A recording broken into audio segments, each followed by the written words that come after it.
Hello. You are watching an informative video to learn more about an English word.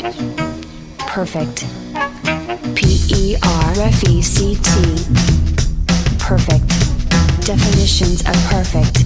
Adjective. Having all the required or desirable elements, qualities, or characteristics, as good as it is possible to be. Perfect. What's good, beautiful people? I am DW, and my pronouns are they, them, and theirs, and I am with the fantastic, awesome, stupendous Liam. Hello, my name's Liam, and my pronouns are he, him, and his. And Liam and I have been kicking it since elementary school, and you are listening to What's Perfect Really podcast.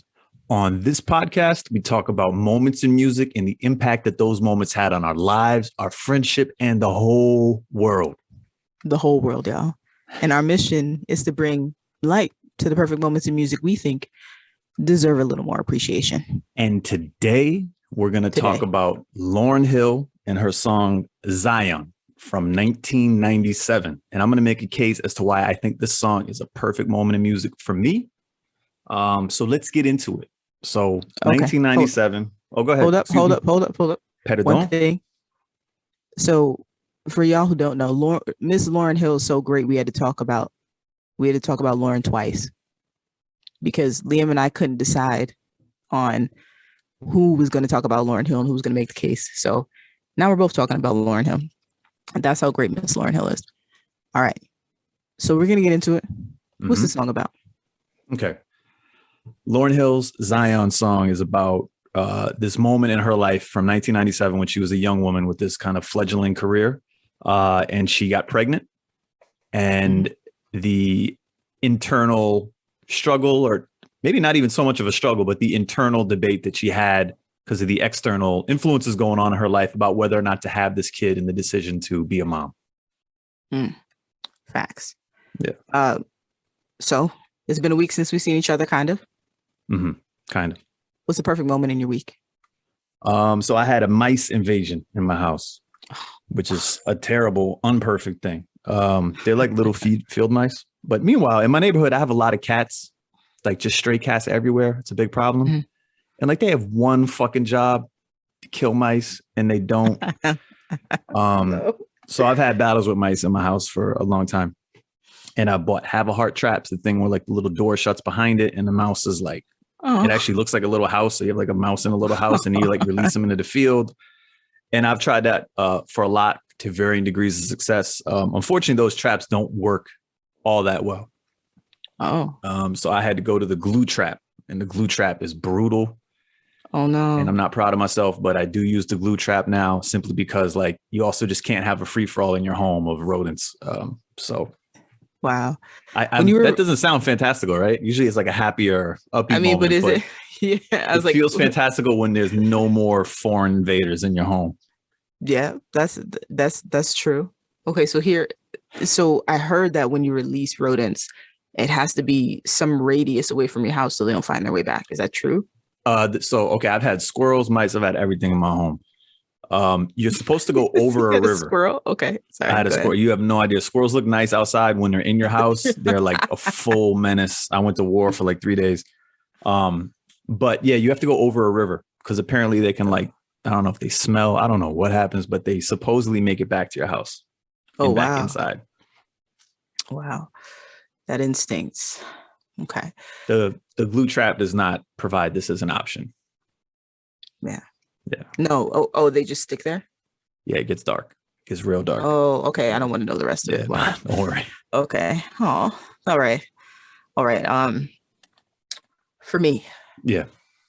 What's going on with me? Something perfect. Man, every time you get to me, I'm like, Yeah, I thought you'd be like ready and to go. I start preparing for the segment. Should have to think of something perfect. Okay, so I'm gonna go with the basement, because for a while we have a artist studio, a dance studio, and I'll say sound studio in the basement. And for a while, the dance studio was looking reckless because there were so many other things around it that we wanted to put up curtains for a minute. Okay, for a minute. By a minute, I mean 3 years. And we finally have them up. And now we're not even sure how much longer we're going to be in this place, but we're going to take advantage. So I would say that perfect moment for me is walking down into the sound studio and looking at the dance studio and being able to see these beautiful curtains that we found a way to put up. Good job. I think they look good. I saw them, so I'm a fan. Yes, I appreciate that though, because it's been, when you work so hard to get something up, and then someone notices it, kind of like your shoes. Yeah, you're like, you spent all this time thinking about it, plotting, and then you do it, and then very few people like even acknowledge that it happened. But yeah. Facts. I don't even think you told me when I saw it. I immediately acknowledged it. That means that it's really fantastic. Yeah, it must have been fantastic. All right, so we're in Zion. Yes. You know what? I wanted to share something with you, if that's okay. Yeah. So I was looking up the meaning of Zion because Lauryn was married to, was it Rohan Marley? I know it's one of Bob Marley's kids. I just don't know which one. Was married to A. Marley. And the name Zion, I knew it was significant in many different ways, but I'm not sure if the Marleys are Rastafari. What Bob Marley was. Bob Marley definitely was, yeah. Bob Marley, okay. I'm assuming his kids are too, but I don't know. Right. So I started to look up a little bit culturally, Rastafari. What does Zion mean?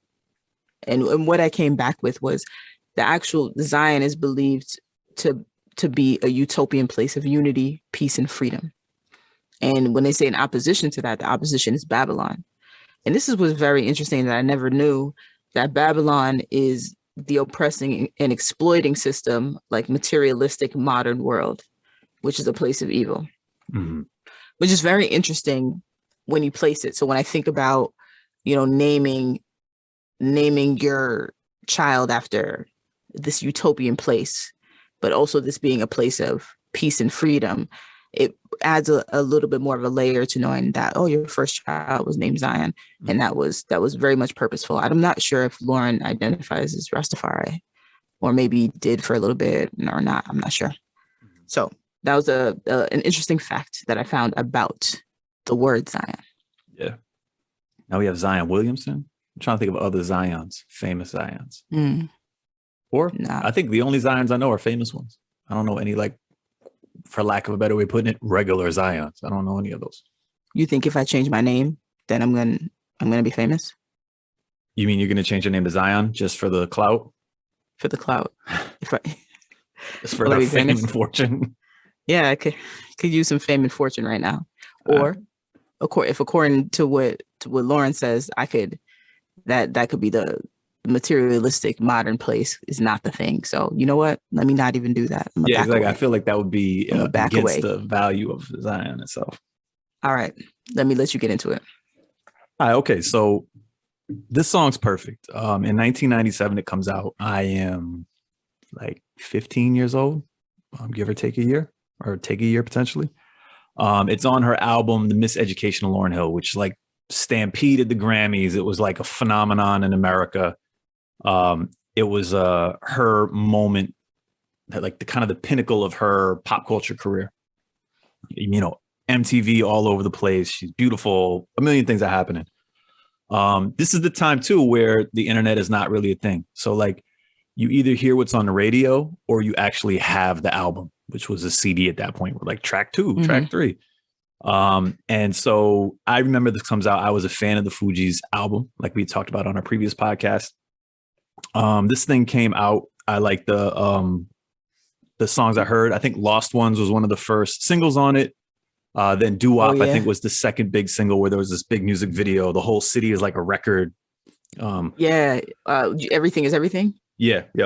And then Doo Wop, I forget the names of the songs, but remember Doo Wop, that like, thing. I remember it clearly, like it was yesterday. Liam, what do you need to know? I just remember. I will tell you every piece. It was a dope song. So I like these things, but I was also deep in my like Mobb Deep is the best music in the world. And this was not quite that, but still I was into it and I liked it. But I don't know if it made me like rush to the store to buy the album. I did not buy the album when it came out.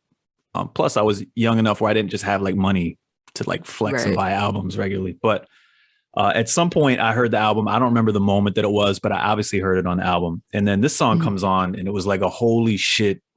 This song is really, really, really, really good. Immediately, even in the context of the entire album, which won a Grammy, I think, for Album of the Year. Mm-hmm. Do you know what order the track list was? I'm looking it up right now, but like when you're saying I hear the song and this song right here was immediately great. So did you hear it in the track list or did you hear it on the radio? Let's test how good like my memory is. So I believe it was track 4. Okay. I'm about to. You can tell me this because I remember back when I was a kid and I would have CDs, I would look forward to track 4 on any album because like in my mind, like track 4 is always dope. I felt like the artist would plan for track 4 to be dope. Watch me be wrong. But you know, track 4, yeah, it is like when you play baseball or softball, the fourth hitter is the one who's the grand slam hitter, the strongest batter, not the fastest one, not the I don't know any other thing, but the strongest one, the one that's most likely to hit the home run, so they can clear the bases. You're saying Zion, it was like that on the album. Yeah, and on all albums in the 90s, it was like track 4 is a dope track. Okay, you ready? Let me tell you what number it was. Yeah, tell me what number it was. 4. Yeah, see. Gang, Grand Slam. It was the Grand Slam song. In the immortal words of D-Thing. Gang. Oh, no. Listen, that guy needs to get out of jail just so we can hear more of his ad-libs. Okay. Sidetrack. Oh, gosh. The mayor of New York is going to come for you. Yeah.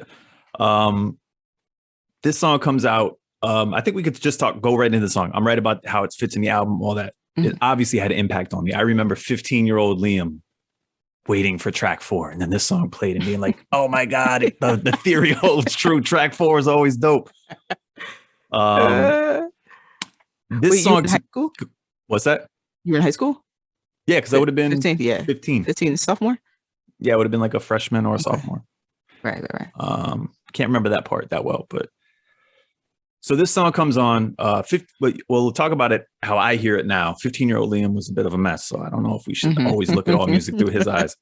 But when you listen to this song, it's a great example of a song that like builds. It starts off kind of like with quote unquote humble beginnings, and then it just progressively gets bigger and bigger and bigger. And at the end, it's got this whole choir, and it's like singing at the top of the lungs, and it's this very you feel like you reach this moment with Lauryn Hill. What I like about the song when I first heard it, and even when I hear it now, is it starts off kind of like this ambient guitar playing. Carlos Santana is the guy on the guitar. Just a wild flex just to have like Carlos Santana like featured on your song to play guitar. And for me, what really stood out to me was the downbeat.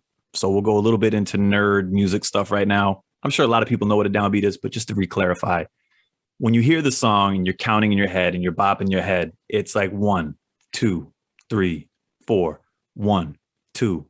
So the 1 is the downbeat.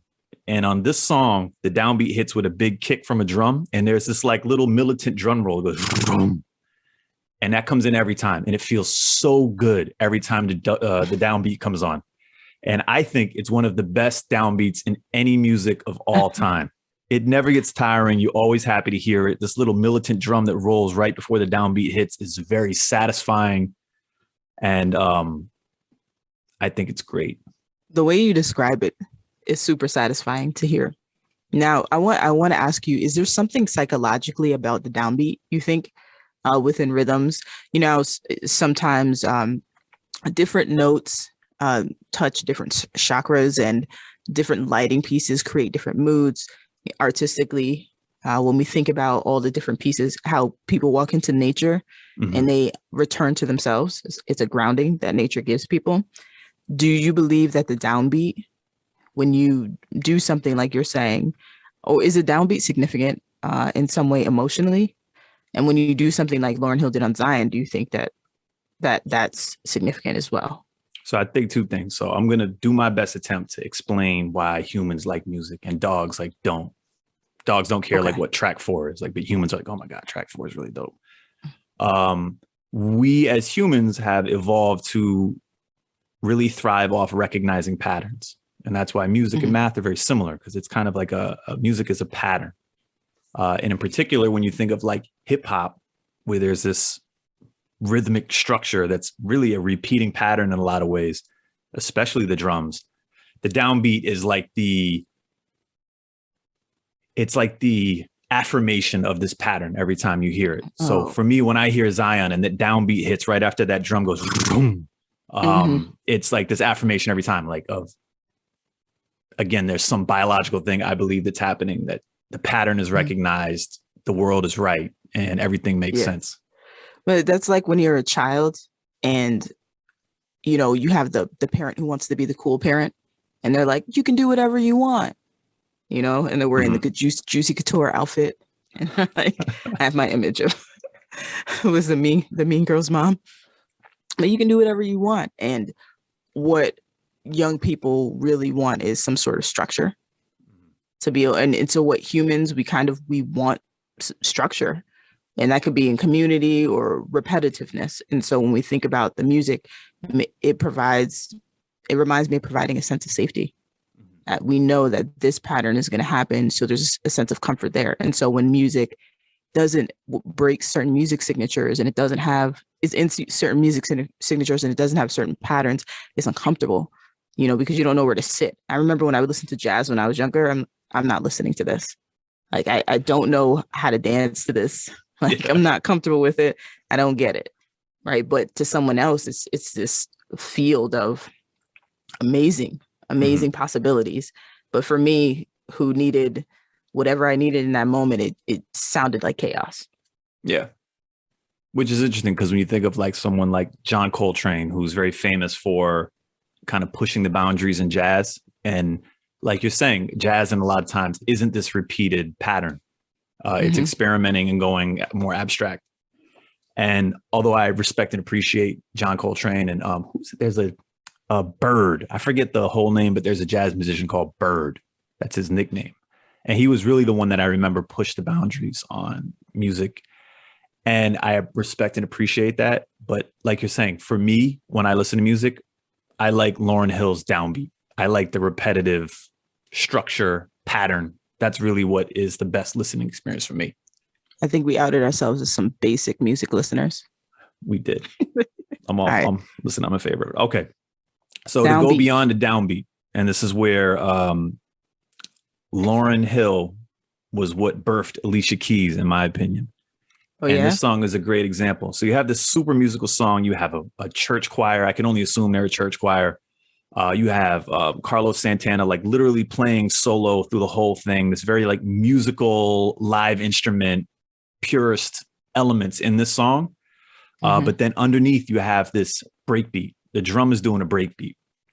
And that is it's a very hip hop drum. I feel like they could have did the song exactly the same and pulled out the drum and put in kind of more traditional R&B drum, or like, I don't know, a less hip hop drum going on. But again, I think this is where Lauryn Hill, and the fact that she is a hip hop person, was 1,000% correct, and was like, no, we need this edge. So we're going to put a breakbeat in there, just enough that it sneaks past like the casual listener. They're not even aware they're hearing this like breakbeat, very hip hop drum pattern going on. But anyone who's a fan of hip hop is going to just instantly fuck with the song, and it just sits right in the pocket of what you would like. Even to the point where you have this breakbeat going on. It's obviously a repetitive breakbeat, which I'm a big fan of. And then you have the guitar, which there is a melody in the guitar that repeats through the whole song.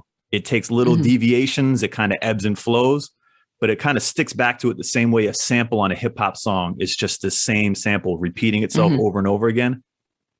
There's enough of that in the song that for me, any like hip hop purist is totally, you're just extremely happy with how the song came out. But then the real music nerds who like, Carlos Santana, I'm one of them, but I mean, from the technical ability, from him doing solos, kind of veering different directions, it's like both of those things meet perfectly on this song. And that's pretty rare, where both things, I think in their purest elements, are accomplished. It's very interesting to hear your take on each song as we go through weeks, because it's literally something I'm never thinking about.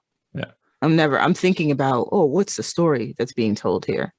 I can relate to the story. How intricate is the story? What does this word mean here?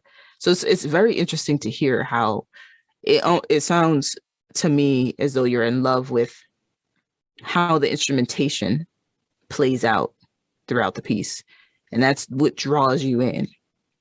Yeah, like for example, like I didn't really understand the significance of Zion, or that she was singing about her son, and all this kind of life inflection moment that she experienced. The first 1,000 times I heard the song, I was totally into the beat and how her voice sounded as she sung all this, and the sonic element of the song, really. And then later I was like, oh wow, there's personal significance. And what is this about? Zion, I'm curious. I'm curious to know about tone over the years with vocal changes, because your voice changes over the years. And I noticed, I kept watching performances of Lauryn Hill perform Zion, and I noticed Lauryn Hill's tone changed very much, changed a lot. It went from what I would describe as being very what's the word? Very even, very strong, very even, no wavering, less wavering on it, very steady. And then when I watch performances over the years, her tone seemed a little bit more choppy. And I don't know, musically or within the singing musicianship, what that means. Is there an exhaustion that's in the voice? Is there the health of the vocal cords based off of what the training and the what is it, lifting when you do muscle training? That is there something, there's a practice that happens. So over time, your voice starts to kind of, imagine like your teeth start to decay. You have to brush them. You have to floss them. You have to do these things, have checkups. The same thing with the voice. And so I'm wondering if I'm hearing like the vocal, just the aging of the vocal and the overuse of it. And so the notes sound different. And this happens a lot. Or if there's something else that's at play that's doing that. Have you listened to the performances over time? Yeah. So I think what's interesting with Lauryn Hill, from my perspective, is you have her sing Killing Me Softly in this song, which are like some of the pinnacles of singing ability. Even Sister Act 2. She's in Sister Act 2, right? Doesn't she like murder in Sister Act 2? Absolutely. One of like, God's gift to singing ability. In the 1990s in America, we have this like amazing ability, and then she kind of disappears after this album from the industry. And the song is all about her deciding, you know what, I'm going to choose my family and my personal life over my career. Can I say a lyric? Go ahead. In here. So, because you're going into some stuff and I'm thinking, look at your career, they said, Lauryn, baby, use your head. But instead I chose to use my heart. Yeah. Okay, continue. Lauryn disappears. Exactly. And it's kind of amazing that at the height of her pop, what is it, level experience? Or celebrity, huge celebrity. There you go.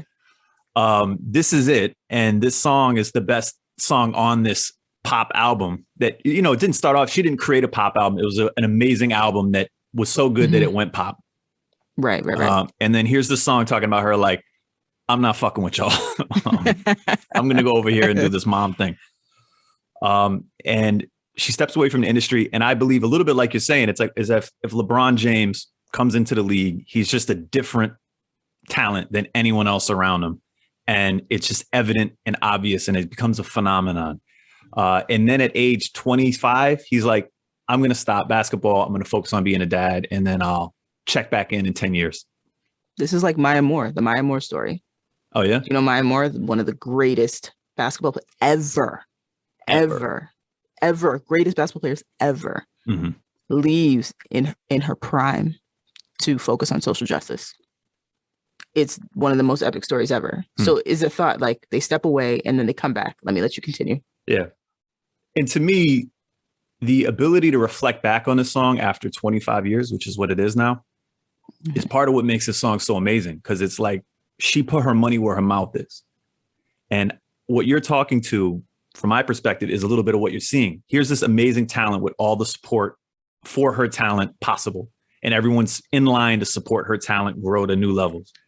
But she chose to focus on her family. And as a result, by focusing on the family, you're not focusing on your artistic ability, and you lose some of this technical. I'm not going to say the art part of it. I'm just talking about her technical singing ability is decays and goes and she loses some of that absolutely stunning vocal ability. But this song is literally her talking about making that decision, you know, and it wasn't like she got affected by the fame and into drugs and then spiraled out of control. It's like, it's this beautiful moment where she's like, I'm going to choose to be a mom to this kid over this fame and celebrity and technical ability. So I was watching a 2000 interview after the release and this massive success of the Miseducation. And one thing that Lauryn was saying is that the Miseducation, the title was from life, the education of life. And the reason why it was called Miseducation is because Lauryn felt that was counter to what people say your education is supposed to be. So the education of life is like, it was like a miseducation. I was understanding what education was from a perspective that I wasn't supposed to understand it from, or wasn't supposed to, didn't qualify, right, as education. What Lauryn also talks about is that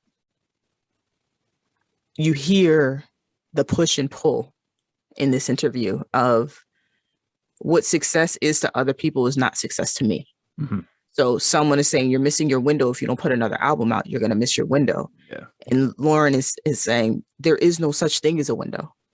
There's no such thing. And what I loved about, I mean, there's so many pieces in the interview, but one of the pieces that Lauryn Hill speaks on is the creation of music. And I forget the way that Lauryn refers to it as, but Lauryn says something like, when I create music because it's what I need. And so if I need it, and then I know it needs to exist in the world. Other people create music because sometimes they put a beat on it and they're like, people are going to go crazy over this. Yeah. Like, who cares what it means? Like, let's put this beat, let's put these lyrics to it. And she's like, music is my calling. So when I create it, there's no expiration date for my music. There's no expiration date for my art. And I really, really vibe with that, because I've been in situations too where I've been collaborating with artists and it's like, this is going to be really cool.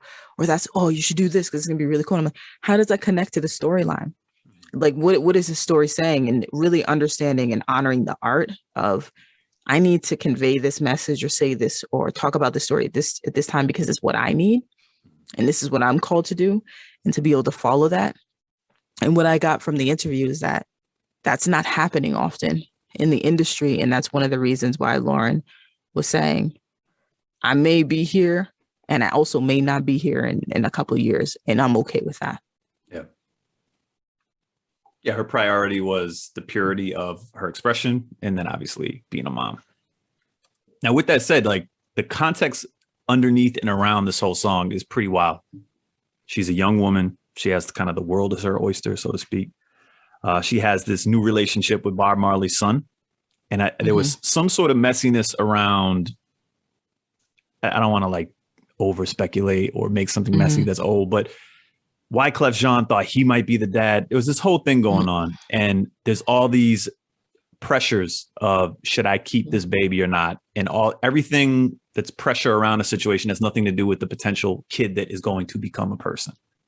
And then she's able to kind of block all that out, I'm sure, through immense like emotional stress on her own part, and then decide to have this kid, even with the uncertainty of what was going to come from having it. You know what I think is beautiful about Lauryn Hill from the outside looking in? I don't know Lauryn as a person, but what's beautiful from the outside looking in is that Lauryn doesn't seem to believe in social constructs and lives her life as such. So what do I mean?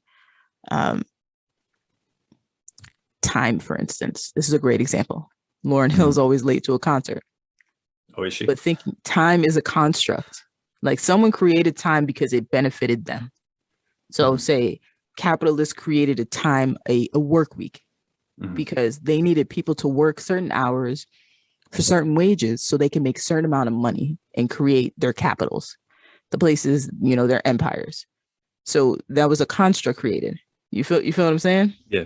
And then the construct of male versus female. That exists because people have to know that someone is superior versus someone is inferior. So then we can put the woman or the femme inside the home and categorize them in a space. So if they try to step out of that box, it's a disadvantage to the patriarchy that's created. So these constructs are created for an advantage of somebody. And Lauryn is like, here's this music construct. You're telling me I have to do this. You're telling me I have to be on time for concerts. And I'm telling you, I'm going to live my life. And if you want to buy a ticket to my concert, I was having this conversation with my barber at the barbershop. And I was saying, look, if you're going to buy a Lauryn Hill ticket concert, just know we're saying bring, if you got to smoke and chill and have some snacks and have some like crab legs and, some like have a, what they call it, have a fish fry, whatever you got to do, be out in the parking lot. And do you know how they do the parking lot in the football games? Yeah, tailgate. What's that called? Tailgate. Yep. Yeah, like that's what it's like. That's the experience when you go to a Lauryn Hill concert. You might have to tailgate or be outside for a little bit, get yourself right, and then Lauryn will show up. I was like, but I mean, you can look at it as one of those things that like, you're not showing up on time. Or you can be like, yo, I'm about to be out all day. Me and my homies, we about to do this, we about to do that. We about to sell. I brought the tent. Like, it's about to be a whole experience. So it depends on how you look at it. And it seems like when I'm listening to Lauryn or experiencing any of Lauryn's songs, it's like, oh, we about to be outside today. We about to have ourselves a good time because there ain't no constructs here. The music you about to deliver, it gonna be what it's gonna be. I'm just basking in the essence of the fact that this talented person is out here wanting to emote and wanting to do something. And that's what the experience I think about when I think about engaging with any of Lauryn Hill stuff. I got you. I like that. She can be late and it just be like, no, you don't understand. She's challenging social constructs right now. But it's like for Lauryn Hill, I'm like, yeah, it's a challenge social construct. Justin Bieber, I'd be like, where were you? Like, where were you? Yeah. You know what I mean? Like, I don't really care. There's no excuse. Or but like somebody like, let's say Bob is late to his job at Walmart and then his boss is there and his boss is like, why the fuck are you late? And Bob's like, yo, fuck your social construct. I'm rebelling against that right now. It's an experience. You lemming. Yeah. You follower. My employment is an experience for you. Yeah. And then Bob's trying to claim his unemployment and he's explaining to like the unemployment officer, like, no, listen, there's a social construct that I'm fighting against. Walmart. Okay. So when you go into the lyrics of the song, mm-hmm.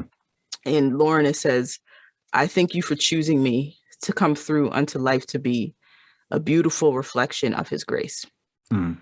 So the line, I thank you for choosing me, I remember hearing that and thinking to myself, I've never heard anybody refer to a child like that, that a child coming into a world is choosing you to be the person who's guiding them. So it's a gift, like they're the gift. I always thought about it like, or I've always learned about family dynamics. You know how in family dynamics, I don't know if this happens with you, but in the household I grew up in, it's like, you owe me. I brought you in. Or like, the phrase, I brought you in, I'll take you out. Yeah. But I brought you in. When you go and do great things, make sure you bring me along. It's kind of like survivor's remorse. There's a series that I guess LeBron James production company created for based off of an NBA player getting into the league and basically surviving whatever was happening in their life, mm-hmm. and making a lot of money. And everybody like, okay, you made a lot of money, so everybody comes with you. Like you got to pay for everybody. It don't matter if this person got a job. It don't matter if Dee Dee and Boo Boo and Ty and, Uncle Rec over here, we all coming with you. And that's like, because you survived the situation, the expectation that you got to carry everybody else. So this one line had me reflecting on, wow, you believe it's a gift to have a baby. Mm-hmm. When I thought to myself, like, I should just be thankful that I'm here. And that that people cared enough about me to raise me, mm-hmm. and that having that perspective. And I think about in the world, in the interview when I was listening to Lauryn said there was a lot of people that I met. I had such a beautiful family and structure. I assumed that everybody was raised like that. Mm-hmm. And when I would go into industry, I met a lot of people who were kind of like black holes, and I didn't know that existed. So I had to learn a lot of lessons about how people take advantage of you because they see an in. And for me, that wasn't a part of my upbringing. So I didn't know that there was ways and different ways to take advantage of people. So that lyric, and then a beautiful goes into come through unto life to be a beautiful reflection of his grace. See, I know that a gift so great is only one God could create. And I'm reminded every time I see your face. Whew. Yeah. Like the continuation of that is, man, you could think of a child like that. You know, and I was thinking to myself, you know, as a young person listening to this, it was the first time I was ever having this different perspective of what it means to be a child-parent relationship, just as a young person. And now that I'm reflecting as an older person who has a child, of thinking to myself, wow, I get to have this gift every day and be reminded that even though when you're sleeping and I don't get any sleep, when something wild is happening in the house, and then they turn to you and they give you this gummy smile. And it's just like, oh, it's really not that serious now, is it? It's really not that serious. But the reminder of what a gift. And I get to guide you. All I have to do is not fuck it up. Yeah. You know? So Lauryn was bringing me there. Yeah. I think this song is interesting. So I consider this a hip hop song. I'm going to kind of piggyback off what you're saying, but give me a moment to get there. I think this is a hip hop song more than it is an R&B song. It's obviously like a mesh of a lot of stuff. There's kind of like a gospel element too, but it's a hip hop song. And when I think of hip hop songs that talk about parent-child dynamics, it's almost exclusively son to mom, right? Because hip hop in general is a male-dominated genre. Right. And this was really the only example I could clearly think of where you have a mother to son storytelling, or I don't know, perspective. Right. And I think that's part of what you're hearing. And that's why sounds so different than all those like Dear Mama songs. Not that those are bad songs or anything. It sounds so different than they are because it's a totally different perspective. And part of the reason I think is, again, hip hop's a male dominated field. But it is interesting when I think of music in a broader sense outside of hip hop, I can't think of that many songs that capture this perspective of the mother to the son. In fact, I can't really think of any other than this one. Yeah, no, I was thinking to myself, because that father to son, which is randomly just the two of us. Yeah, you're right. Yeah. Right. I don't know if the original Just the Two of Us was that, but the Will Smith version of it was to Will's to their first son. Yeah. And yeah, no, mother. I'm sure they exist. Don't get me wrong. But I mean, this is like the only one that just pops in my head right away. When I think of all these like Dear Mama, Hey Mama, like there's a million rap songs talking about mom. Yeah. But this is the only one I can think of where mom is talking about son. Are there any rap songs that talk about the father figure? Not in a positive way. There's a million ones where they trash their absentee father figure, right? Oh, that's one of the most common narratives. Dance with My Father Again. I don't think that's a hip hop song, but that was a Luther Vandross song. Dance with My Father Again. Yep. But wow, I had to go deep into my mental Rolodex to figure that out, and I'm sure there's more. Yeah. So even in the song, when you go into the lyrics, there's marching to Zion, and there's the double meaning there. You know, after I realized what Zion is, so Zion is, I'm thinking, named after Zion, the utopia, the freedom, place of unity. And at the end of the song, what is this? Was this be the bridge? Nope. What would it be? Can you do the bridge, I think? Are you talking about the parts where the chorus is really like going in, or are you talking about a part where it's more her singing? No, I mean, it's structurally, I'm not as well versed in song structure, but at the end of the song, when there's marching, and it's beautiful Zion, or whatever, and she's kind of riffing a little bit on just letting what I would say her heart speak. Yeah. But the marching to Zion, and that's also what I love about Lauryn's music. There's a simplicity too. There's sometimes I get this feeling that Lauryn is let this ride. Let's just ride this simple wave and see how many different ways we can approach it. And I hear there's a lot of things. There's another song called The Passion where Lauryn is saying the same line over and over and over again. And it is extraordinarily beautiful. And I almost did that one. I almost did that song. Oh, yeah.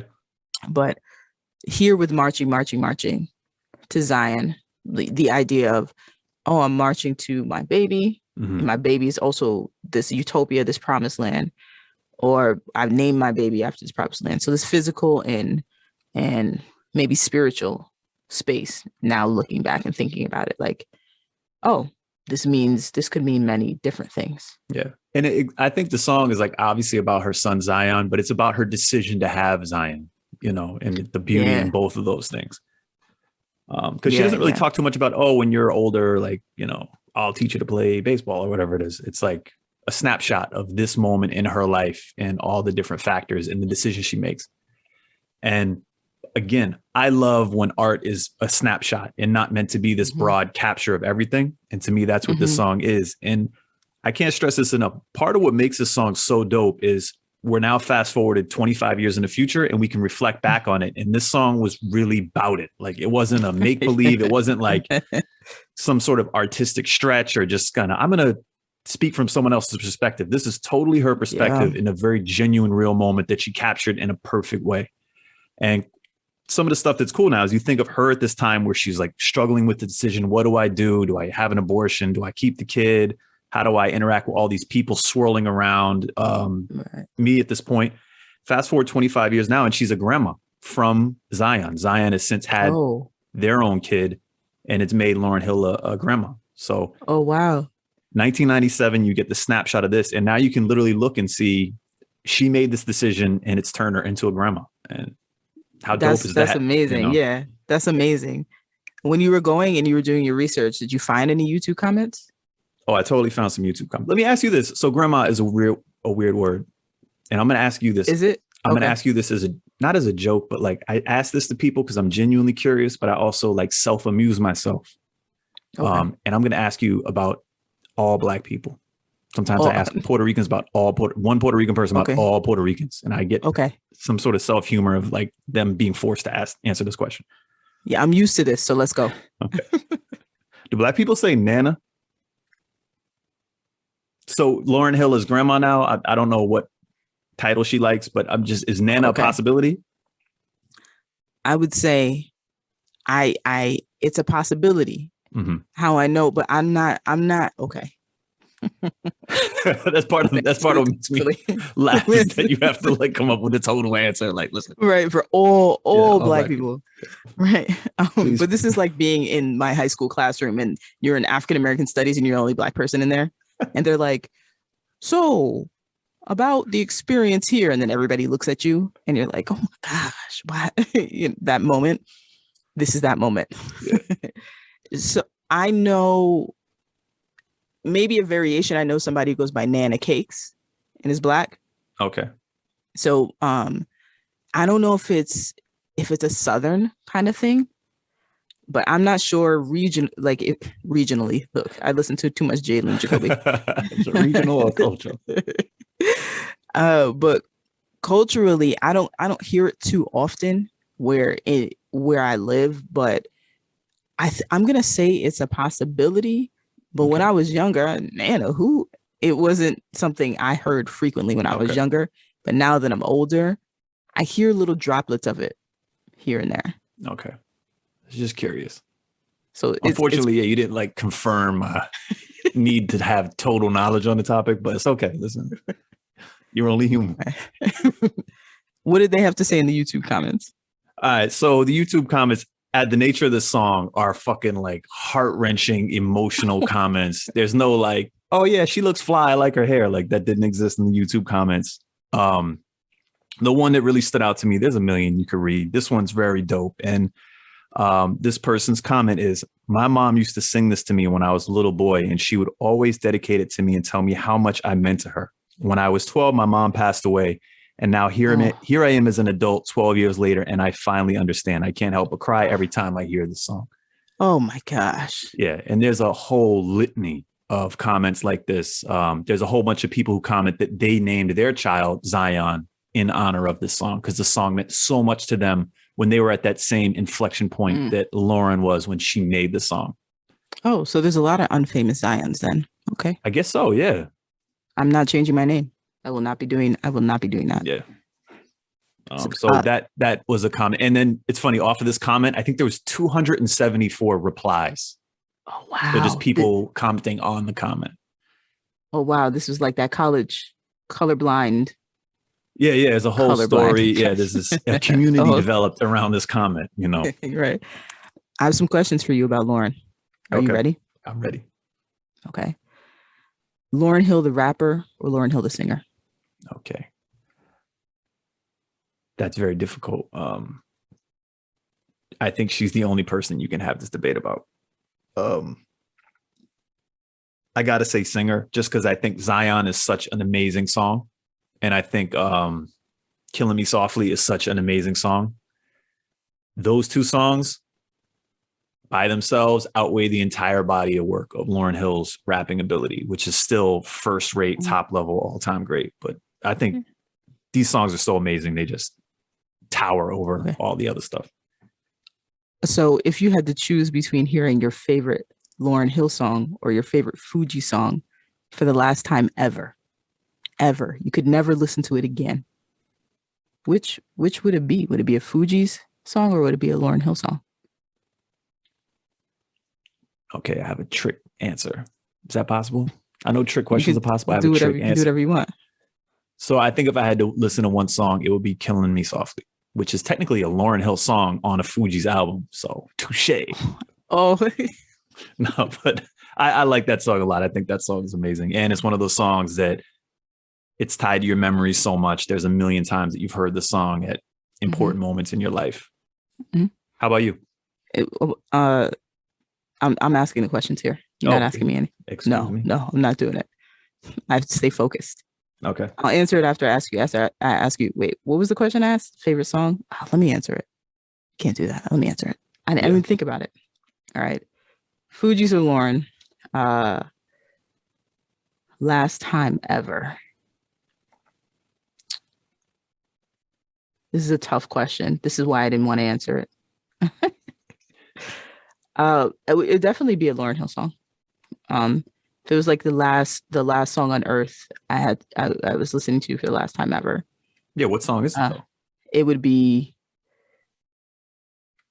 Tell Him by Lauryn Hill. Okay. What is the best Lauryn Hill song ever to you? So not Fuji's, Lauryn Hill. Well, you said Killing Me Softly was a Lauryn Hill song. Yeah, so I guess I got to stick with I need to be consistent in that song. I would Killing Me Softly. Yep. Okay. So I've heard some rumblings, a little bit of rumblings, maybe seen some clips on YouTube. Yeah. I heard that Sister Act 3 is in the works. Really? Okay. Now, I don't know if it's ever going to make it, but I heard it's in the works. Are you part of this community that's like for 25 years? The Sister Act 3 comes out. Does Lauryn need to be in it? The short answer is no, but the correct answer is yes. Even a cameo. She should be like the director of the choir. Full circle, Or like I come back, oh, Sister Rita, was it Sister Rita? That's what Whoopi Goldberg plays? I forget the names, but the main sisters, the main sister that they come in, they that was doing the choir, they brought back for the choir, and Lauryn comes in and is like, oh, you said you needed a little bit of help. She's working with students, something like that. Lauryn does a little cameo. Boom. Oh, you need a little bit of help. Sister Mary Clarence. I got you. The little cameo right there. That's the one. Hopefully you're right. The world will be a better place with Lauryn Hill and Sister Act 3. What does your dad have to say? This is our second week. Yeah, so we're doing Lauryn Hill twice in a row. So obviously we can't ask my dad twice. We can't ask my dad twice in a row if he knows Lauryn Hill. He did. For those that didn't listen to the previous episode, of course he does know who Lauryn Hill. Lauryn Hill is because I said so. Yeah, global figure, generational talent, all this stuff. So my dad definitely know who Lauryn Hill was. So I had to think, what can I do to ask my dad to give us an insight into how famous this song is? So I asked my dad, and I sent him a YouTube thing to listen to it. Do you know this song? Does this song, pop up in your memory. So I'm asking you, DW, do you think my dad knows this song? No question about it. Absolutely. Okay, I have a taped recording of my father answering this question. Okay, I'm ready. Dad, have you heard the song called Zion from Lauryn Hill? I have not. Oh my gosh. Yeah. So I think this really was like an album cut. Ah. Oh man. I can't even keep track, but I know that, what am I, 2 for 2 now? 3 for 2? You're batting 500. Nah, So, there's no way. Is really? I'm not 3 for 2? You're making me seem like the Lakers right now. Oh, damn. That's Exactly. a rough season. That's exactly. No one wants to be compared to that right now. Okay, a side note right quick. Again, the 90s, albums are how people consume music. Now everyone just streams whatever kind of playlist song they want. So this is, to me, my dad saying that confirms the idea that this is an album cut, right? So it's like those that know the song, those that are kind of casual listeners don't know it.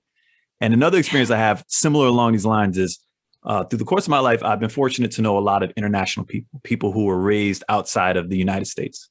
And now they're here in the United States. And then, of course, we're driving and, someone's a DJ on the phone, and I'll sometimes be given that privilege to be the DJ on the phone. I'll start playing songs. Like, part of my enjoyment of being the DJ on the phone, I don't know if you share this, but you see everyone's reaction in the car to the songs that you're picking. And they're like, oh, this is my shit. Or like, they just get quiet and zone out. They're like, can we change this song? Who gave this guy control? The favorite moment, the emotion. That's the beauty of I think when DJs are sitting in the heart space of people, is that you're literally moving the crowd. Oh yes, I love that moment. All right, you're in the car. So, I'm playing all like the traditional songs to kind of like get the feel for my international friend group, where they are with their cultural American knowledge. And of course, they know all the major cultural pop songs from America where, we run this town as far as music is concerned globally.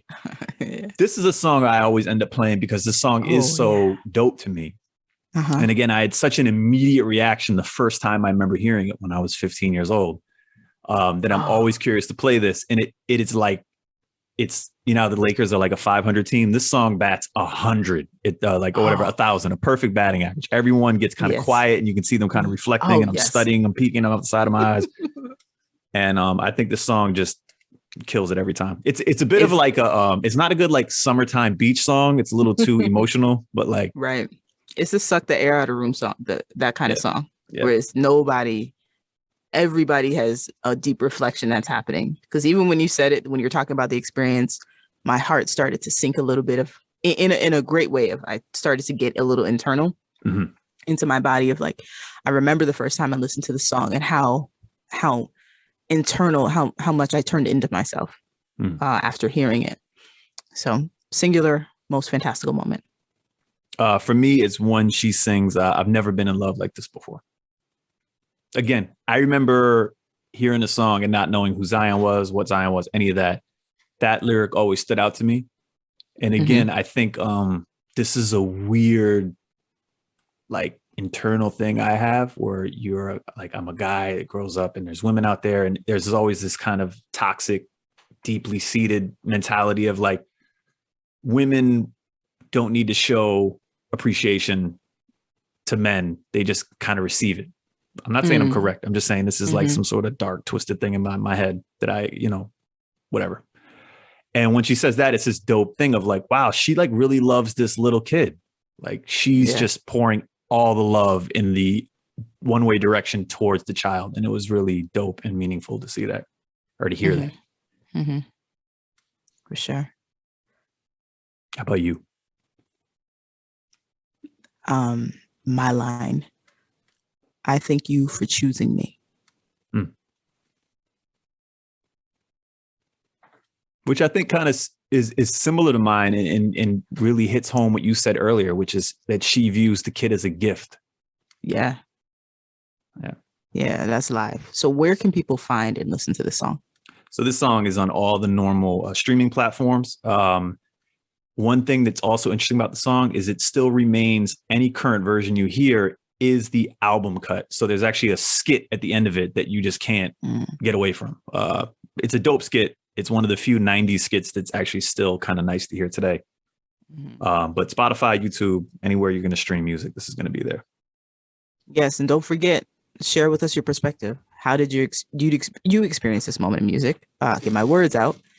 What was happening in your life? Or do you have a juicy story like the car story Liam gave us to tell us about the first time you listened to Zion? If so, drop us a line at whatsperfectreallypodcast@gmail.com, or you can tag us on Instagram at whatsperfectreallypodcast.